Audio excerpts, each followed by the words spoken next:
Bonjour la grande famille, j'espère que chacun de vous se porte super bien. Alors moi c'est Monsieur Mpessi Nkouka Grâce Libonge, pour tous ceux qui ne me connaissent pas. Je suis le fondateur de ce groupe WhatsApp intitulé Vaincre le bégaiement et la timidité. Alors aujourd'hui nous allons pouvoir parler de quelque chose qui va de pair avec le bégaiement.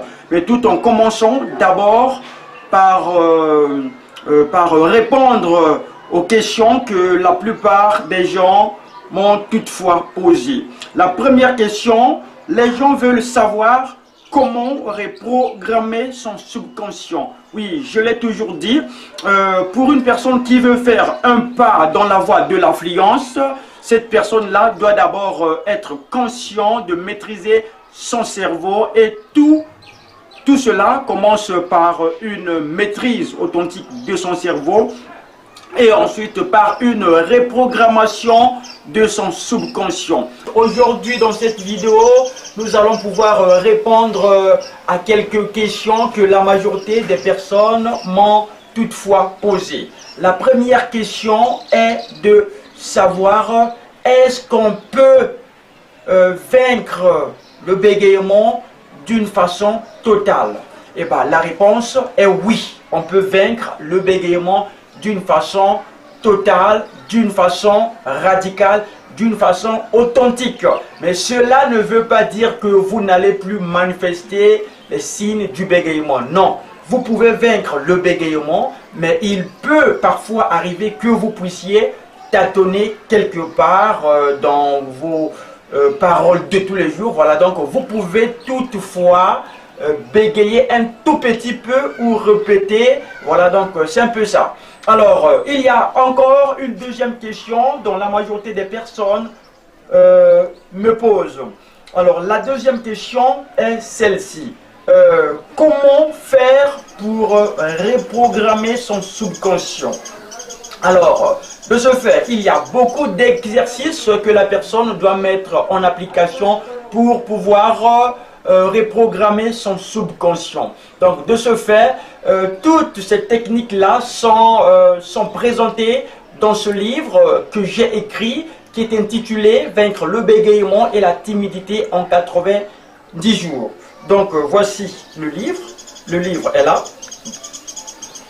Donc c'est un livre que j'ai écrit. Ce livre est vendu à 12 500 francs. Et pour tous ceux qui sont à l'extérieur du pays, vous pouvez l'acheter à 24 $. Donc c'est un livre super bien, qui a beaucoup de techniques et qui a déjà aidé pas mal de gens dans ce groupe. Alors vous qui hésitez d'acheter le livre, alors moi je pense que il est peut-être temps que vous puissiez l'acheter, car avec ce livre, vous allez pouvoir faire un pas vers l'affluence. Donc, vous devez prendre votre destin en main. De la même façon que Dieu a écrit l'Ancien Testament de la Bible avec sa propre main puissante, c'est de la même façon que chaque personne qui bégaye doit prendre sa vie en main. Donc, et ensuite façonner sa vie. Donc, vous devez prendre conscience de votre vie et ensuite la façonner vous-même. Il n'y aura personne qui viendra faire le travail à votre place. Donc, le spécialiste peut te dire quoi faire et comment le faire, mais vous resterez la seule et unique personne qui doit faire le travail. Le gourou peut tout te donner. Le spécialiste peut te donner toutes les techniques. Le spécialiste peut tout faire pour toi, mais il ne fera pas le travail à ta place. Tu es l'unique et la seule personne qui doit faire le travail. Et ce travail-là doit se faire maintenant même. Alors, prenez tout cela au sérieux et une fois bien compris le message, et vous allez faire un pas vers l'affluence. Alors, merci beaucoup et... Si vous êtes nouveau ici, je vais vous demander de vous abonner.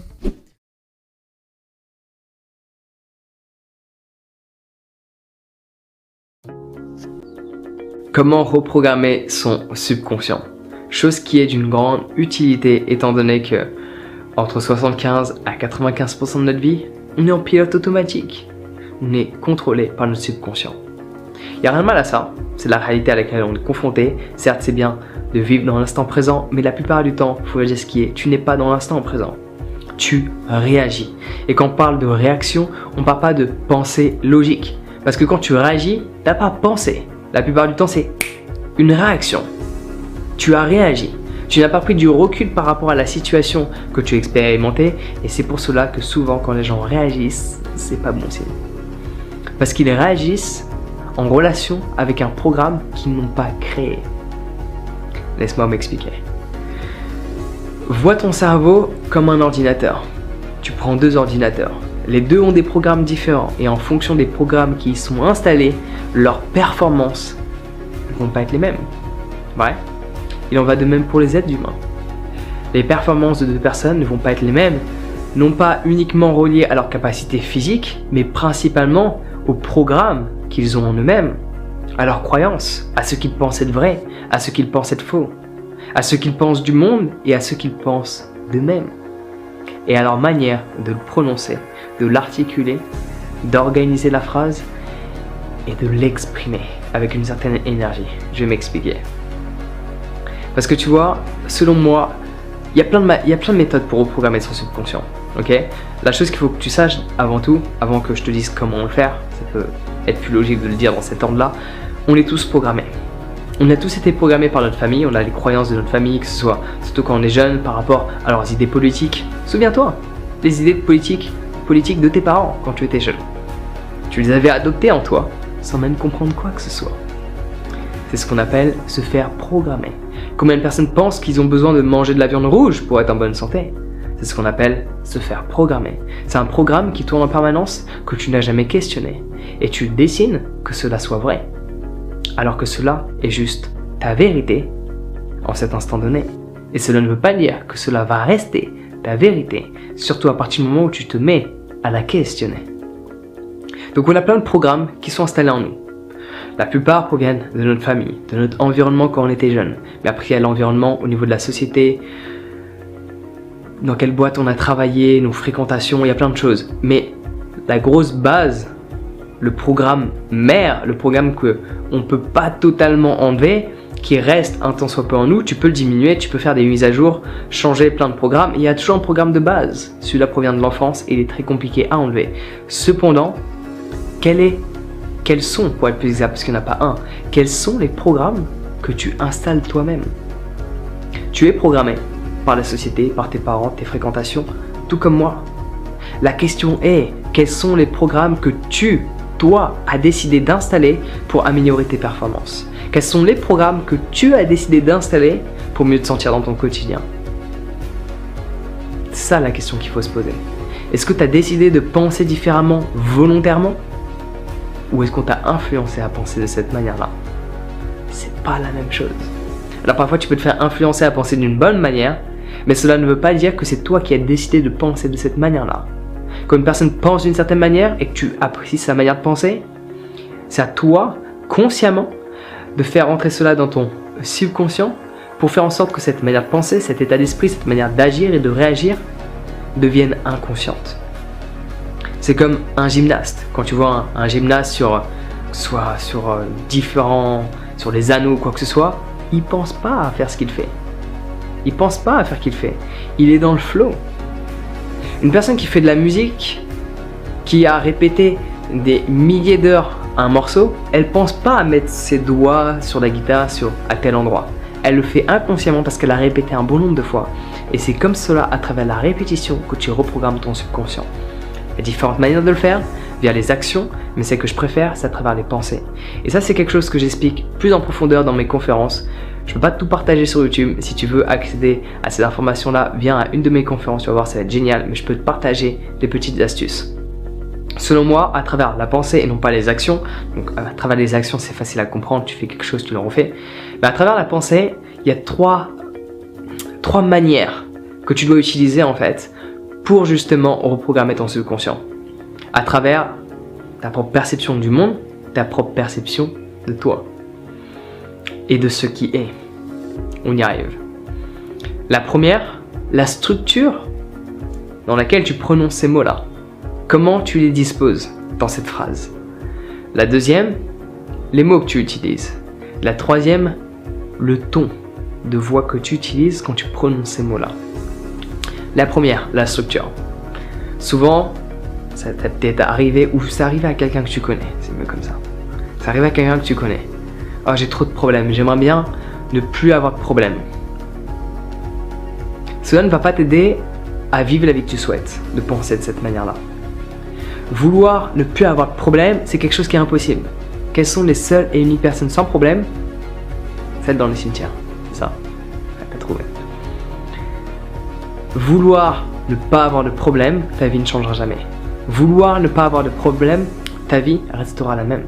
Elle ne va pas évoluer. Parce que quand tu évolues sur tous les aspects, relationnels, spirituels, professionnels, surtout au niveau professionnel, tu as beaucoup plus de problèmes. Si tu veux vivre dans une plus grande maison, avoir un bateau un jour, voyager, avoir les finances que tu souhaites, tu vas avoir des plus gros problèmes à gérer. Donc, pour reprogrammer ton subconscient, il ne faut pas que tu te dises « Ok, je ne veux plus avoir de problème, j'en ai marre d'avoir des problèmes. » Non, au lieu de vouloir ne plus avoir de problème, cherche à vouloir avoir plus de compétences. Parce qu'en soi, c'est ce que c'est. Ce qui est un problème pour toi n'est peut-être pas un problème pour moi, et vice versa. Cela va dépendre des compétences que l'on a. Tu vois, il y a des trucs au niveau informatique que je ne comprends pas, ça peut être un problème pour moi. Tu demandes à un informaticien, il est où le problème? Over, right? Ce qui est un problème pour toi n'est pas un problème pour une autre personne. La différence, il y a deux choses. La perception de ce qui est et les compétences que la personne a par rapport à cette situation donnée. Donc, change la structure de la phrase. Je ne veux pas avoir moins de problèmes, je veux avoir plus de compétences pour gérer ces problèmes. Du coup, ton attention n'est plus au même endroit. Ton attention n'est plus sur les problèmes, mais sur les choses qui te manquent, que tu vas vouloir développer pour gérer cette situation à laquelle tu es confronté. Et c'est comme ça que tu reprogrammes ton subconscient, parce que tu n'es pas là, oh, des problèmes. Non, tu es là, ok. Qu'est-ce qu'il faut que je fasse pour gérer cette situation? Je sais que j'en suis capable. Et là, du coup, tu commences à performer à un niveau complètement différent. Autre chose, les mots que tu utilises. Ok? Les mots que tu utilises ont énormément d'impact. Est-ce que tu penses que le monde est un monde horrible ou est-ce que tu penses que le monde est un monde magique? Et comme le disait, il me semble, le Dalai Lama ou Bouddha, si tu crois au miracle, tu vas commencer à en voir chaque jour. Tu peux ne pas croire au miracle, peu importe quelle est ta définition de miracle, mais cette simple croyance de croire qu'il y a des miracles qui se font, ça peut que t'aider. Après, ne sois pas confus. Les miracles arrivent à travers tes actions. Ne crois pas que ça arrive par magie. Un miracle est une répercussion, c'est comme le karma. Il y a une répercussion, il y a quelque chose qui s'est fait, qui est relié à toi ou les autres, et ça s'est manifesté dans cette réalité à laquelle tu es confronté. Mais un miracle, c'est comme un tour de magie. Okay? Que fait un magicien? Waouh, c'est un miracle, c'est de la magie. Mais la magie, il y a une action derrière que tu ne vois pas. Il y a quelque chose qui a permis cette création. Donc un miracle n'est que le résultat d'une action. Ça n'empêche pas que ta définition d'un miracle, quelque chose qui est peut-être beau, quelque chose qui est magique, quelque chose dont tu t'attendais pas pleinement, ça s'est déroulé. Ça s'est déroulé grâce à quelque chose. Mais sans même penser à cette partie-là, tu as simplement ce mot que tu peux utiliser. Ma vie est un miracle. Ma vie est magnifique. Ma vie est plaisante. Les mots que tu utilises pour reprogrammer ton subconscient à travers la répétition, c'est toujours pareil. Ce que je te dis, tu le fais une fois, ça ne fonctionne pas.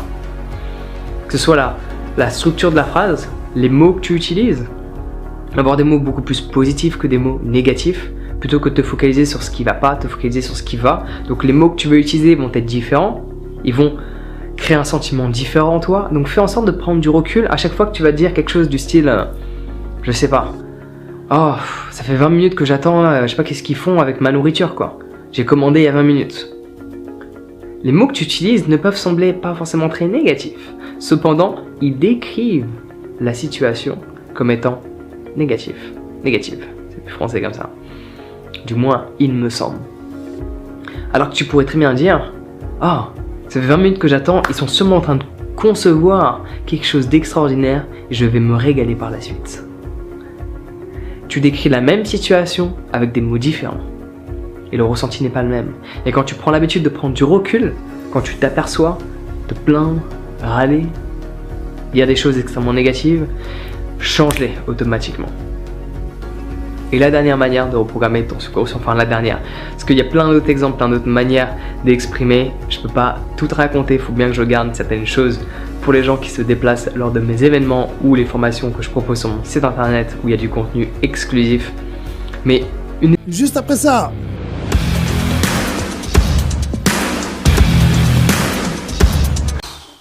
Si vous êtes nouveau ici, je vais vous demander de vous abonner.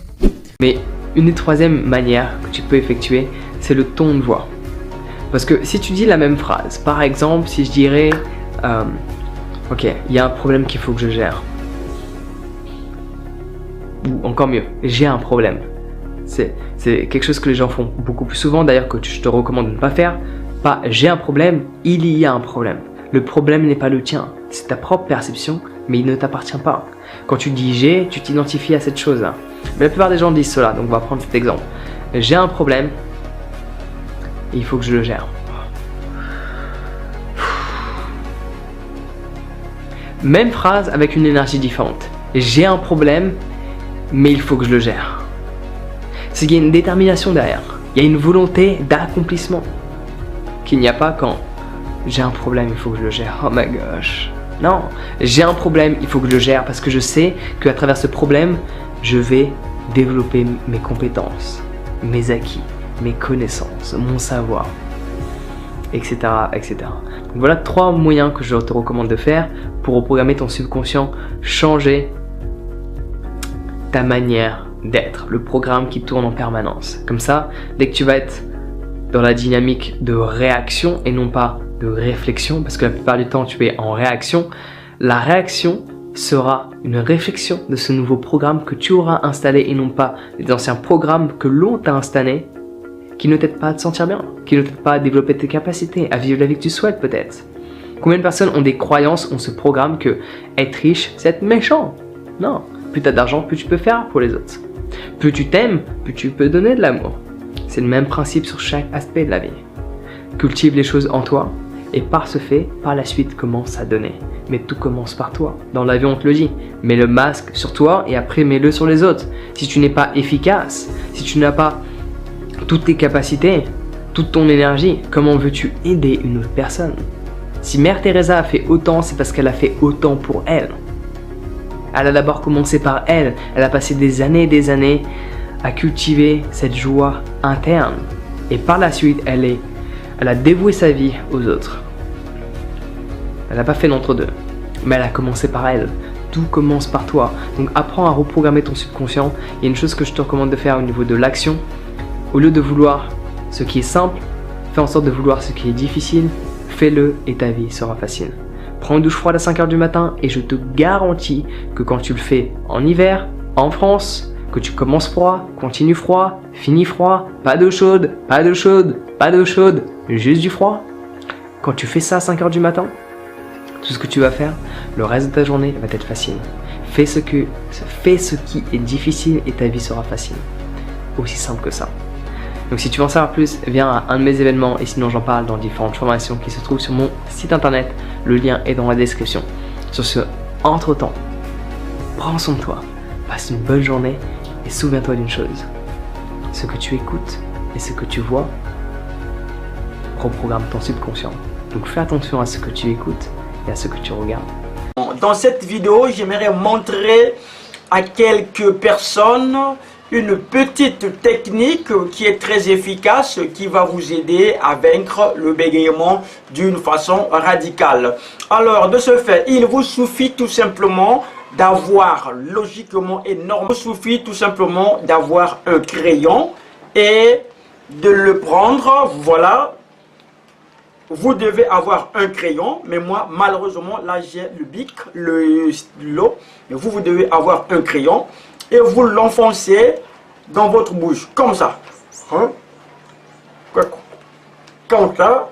Et de ce fait, vous cherchez un document très important ou n'importe quoi et commencez à faire la lecture tout en ayant le crayon dans la bouche. Comme ça, voilà. Moi, par exemple, je peux faire ça dans l'inédit de la vie. La parole de l'évangile qui a éveillé François et son vrai désir ne l'a pas rejoint n'importe où. Elle l'a rejoint alors que depuis 3 ans, il était sorti d'assises. Alors, donc, faites la lecture avec le crayon dans la bouche. Et de ce fait, ça va vous permettre d'éradiquer votre bégaiement. Voilà, donc c'est une technique bien qui marche bien et qui m'a toutefois beaucoup aidé. Voilà, donc je vous conseille de se plonger dans cette technique-là. Il vous suffit tout simplement d'avoir un crayon et mettez-les dans votre bouche. Voilà, mettez-les dans votre bouche comme ça.